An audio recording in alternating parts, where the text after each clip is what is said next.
الحمد لله ونحمده ونستعينه ونستغفره ونعوذ بالله من شرور أنفسنا ومن سيئات أعمالنا من يهده الله فلا مضل له ومن يضلله فلا هادي له وأشهد أن لا إله إلا الله شهادة تكون للنجاة وسيلة ولرفع الدرجات كفيلا وأشهد أن محمدا عبده ورسوله اللهم فقهناه في الدين اللهم فقهناه في الدين اللهم فقهناه في الدين رب اشرح لي صدري ويسر لي أمري واحلل عقدة من لساني يفقهوا قولي لا حول ولا قوة إلا بالله السلام علیکم ورحمۃ اللہ وبرکاتہ۔ الحمدللہ سے ہم 10 روزہ توبہ ورکشاپ سٹارٹ کرنے جا رہے ہیں۔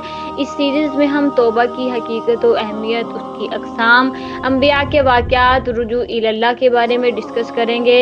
انشاءاللہ سے اس 10 روزہ ورکشاپ میں ہم وہ تمام ٹاپکس کو ڈسکس کریں گے جن ٹاپکس کو ڈسکس کرنے کے بعد ہم آج کے دور میں سچی توبہ کر کے رجوع اللہ کر سکیں۔ تو آتے ہیں ہم اپنے فرسٹ لیکچر کی طرف۔ آج کا ہمارا لیکچر جو ہے فرسٹ لیکچر توبہ کی حقیقت اور اہمیت کی طرف ہے۔ ہم نے علامہ نووی رحمۃ اللہ علیہ کی مشہور کتاب ریاض الصالحین کے ایک باب توبہ کے نام سے ہے، اس سے ہم اپنے آج کے لیکچر کو ٹاپک کو سٹارٹ کریں گے جس میں توبہ کے بارے میں بیان ہے۔ اس بات کو آپ سب سمجھ لیجئے کہ جو بھی شخص یہ ارادہ کرے کہ میں اللہ جل شانہ کے راستے پر چلوں تاکہ اپنے اعمال، اخلاق، کردار اور عقائد کی اصلاح کروں، تو سب سے پہلے ایسے شخص کے لیے پہلا جو سبق ہے وہ توبہ کا ہے کہ توبہ کرنے کے وقت تک جتنے گناہ کیے ان سب سے رک جائے اور آئندہ نہ کرنے کا پختہ عزم کر لے۔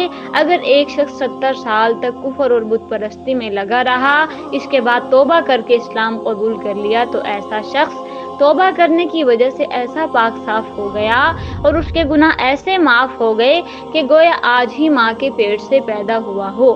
اور یاد رکھیے کہ توبہ فرض اور واجب کا درجہ رکھتی ہے۔ جو شخص اپنے گناہوں سے توبہ نہیں کرتا وہ گناہوں میں مزید غرق ہوتا چلا جاتا ہے، لہذا کوئی بھی گناہ ہو فوراً سے توبہ کر لینی چاہیے۔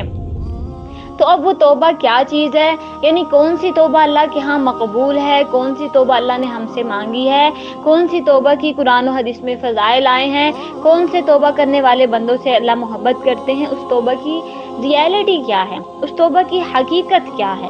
تو توبہ کی حقیقت کیا ہے؟ توبہ کی 3 شرائط ہیں۔ نمبر 1، کسی آدمی کو گناہ کرتے وقت توبہ کا خیال آیا تو فوراً اس کو چھوڑ دے۔ مثلاً ٹی وی دیکھ رہا تھا، اچانک توبہ کا خیال آیا تو فوراً اس کو چھوڑ دے اور وہاں سے ہٹ جائے۔ یا مثلاً غیبت کر رہا تھا تو خیال آنے پر فوراً اپنی زبان کو روک لے اور اس کو چھوڑ دے۔ نمبر 2، اس گناہ پر اللہ کے سامنے شرمندگی ہو اور دل میں ندامت پیدا ہو جائے۔ نمبر 3، آئندہ گناہ کو نہ کرنے کا پختہ عزم کر لے۔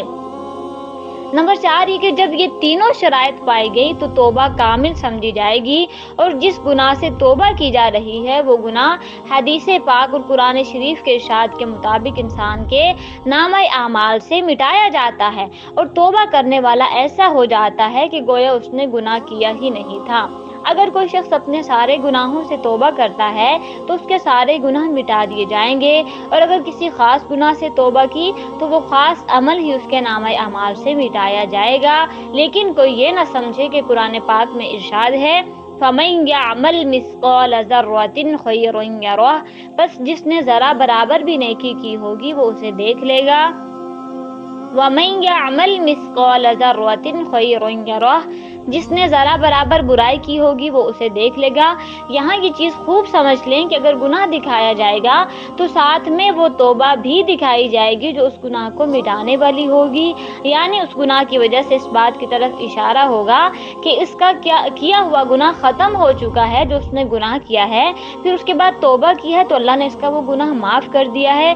جیسا کہ حدیث شریف میں ارشاد ہے التائب من الذنب کمن لا ذنب لہ، ترجمہ کہ گناہ سے توبہ کرنے والا ایسے ہی ہے گویا کہ اس نے گناہ کیا ہی نہ ہو۔ آج کے لیکچر میں آپ سب یہ چیز جان چکے ہیں کہ کون سی توبہ اللہ کے نزدیک مقبول ہے، اللہ نے اپنے بندے سے کون سی توبہ مانگی ہے۔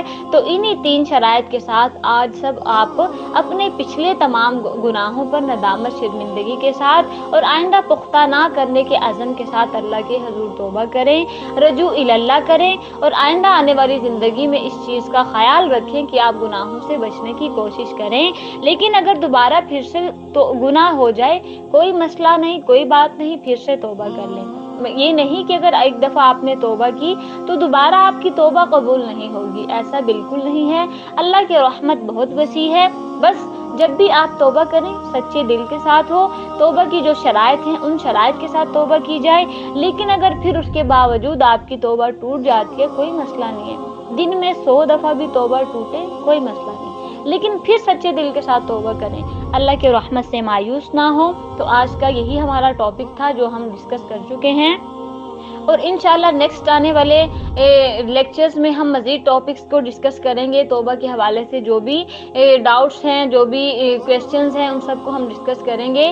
اگر آپ سب اس توبہ ورکشاپ کو کمپلیٹ کرنا چاہتے ہیں تو چینل کو سبسکرائب کر دیجئے اور ویڈیو کو لائک اور شیئر ضرور کیجئے گا۔ یہ آپ سب لوگوں کی طرف سے ایک پیار اور محبت ہوتا ہے ہم دین سکھانے والوں کے لیے، جس سے ہماری حوصلہ افزائی ہوتی ہے اور ہم مزید ان چیزوں کو اچھے طریقے سے ڈسکس کرنے کی کوشش کرتے ہیں۔ اس کے ساتھ ہی میں آپ سب سے اجازت چاہتے ہوئے اپنے آج کے ٹاپک کو ختم کروں گی۔ وآخر دعوانا ان الحمد للہ رب العالمین۔